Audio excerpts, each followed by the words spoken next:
It's time for another video in my Carb Cheater versus Sniper EFI video series, but this is probably not the video that you have been waiting for. This is a video on a tapered combo spacer.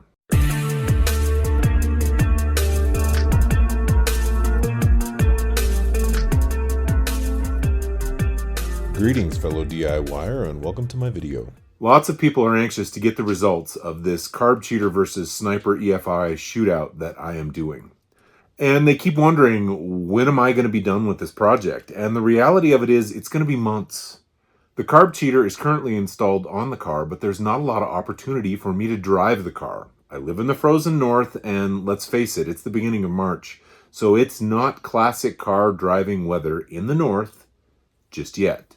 But spring is coming, at which point I am going to use the Carb Cheater to make sure that my carburetor is in fact tuned correctly. And then we're going to put Carb Cheater through its paces and really test it out and see how it works. From there, I can install the Sniper EFI to do a comparison. Again, we're a long ways out. So if I can't drive the car, why is there another video in this series? Well, when I originally started this project, specifically the Sniper EFI project, I did a video on milling down the divider in my dual plane intake manifold. And I talked about using a 1/4 inch spacer to add a little extra space in the plenum and to add a little more sharing between the two sides to improve how the Sniper EFI is going to work. Now, because I want to sort of apples to apples, I mean, really hard to be apples to apples with Carb Cheater versus Sniper EFI, but because I want things to be as consistent as possible, that 1/4 inch spacer that was eventually going to go underneath the Sniper EFI is currently underneath the carburetor with the Carb Cheater. Plans change. I was on Thunderhead 289's channel, and I saw a video on improving how Carb Cheater works. Basically what he's doing is drilling out the vacuum portholes on the 1-inch spacer that he offers with his kit. And I thought, I have a 1-inch spacer. This 1-inch spacer that used to be 4-hole was underneath the carburetor when I installed Carb Cheater. And so I decided that I could modify this. I could enlarge those holes, get a little more vacuum action, but I needed at least a 1/4 inch of open space. So I thought, no problem. I put this in my mill, and I got an end mill, and I basically cut this down a 1/4 inch so that I would have a little more sharing between the two halves of the plenum. And then I got to thinking about all those car shows that I've watched. All those shows where they do dyno testing for power and torque, and there's almost always an improvement with a tapered combo spacer. Now, what's a tapered combo spacer?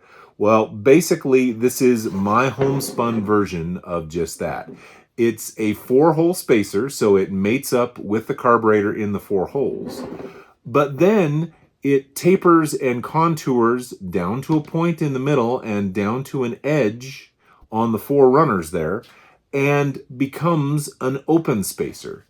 And I thought, this might be a great application for a tapered combo spacer. And here's why. The theory as to why a tapered combo spacer works way better than any other spacer has several factors. The first is the atomization of the fuel. The fuel-air mix is more of what the engine wants. Now, I can't say if that's super well mixed or there's droplets of fuel in the mix, because there's arguments both ways as to what works best depending on the situation. But ultimately, you get a mix of fuel and air that improves combustion. The second factor or theory as to why a tapered combo spacer works better is because of the fact that it improves cylinder-to-cylinder distribution. If you have an engine that is running with pretty much the same fuel-air distribution to all 8 cylinders, it's going to run better. It's going to produce more power. It's going to produce more torque. It's going to be more efficient because it's running consistently. That's the theory that I think has the most validity, although I think both theories are very credible and probably both are a factor. That second theory is why I chose to do it, because we are introducing an air enrichment circuit. We are leaning out the mix using Carb Cheater.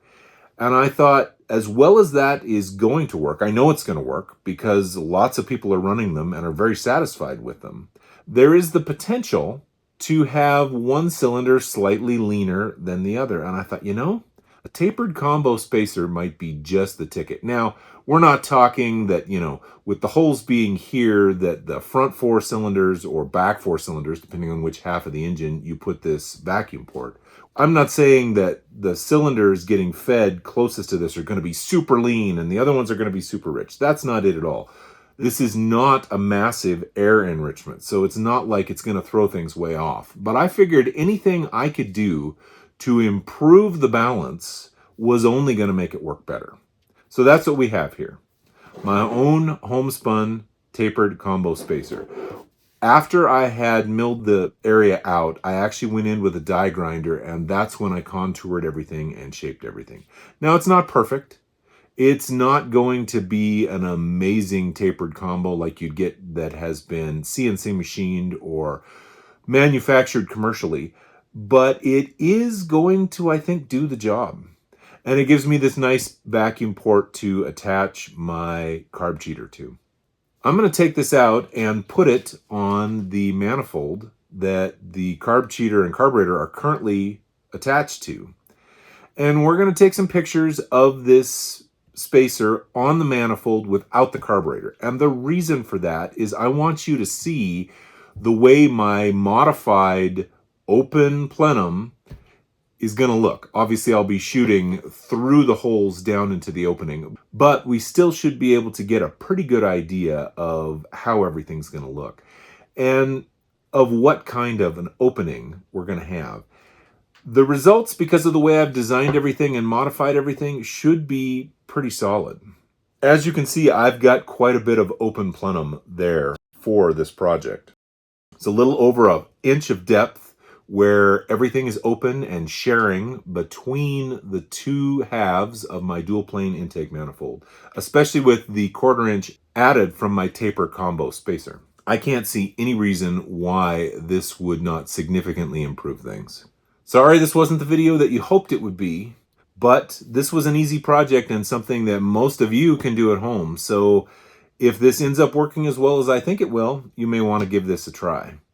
I would love to hear your thoughts on how you think this tapered combo spacer is going to work for this project. So please don't hesitate to put those thoughts down in the comments.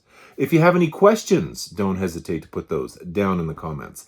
And I would love to get back to you. If you like what you've seen, please click like. If you'd like to see more, please subscribe. Thanks for watching.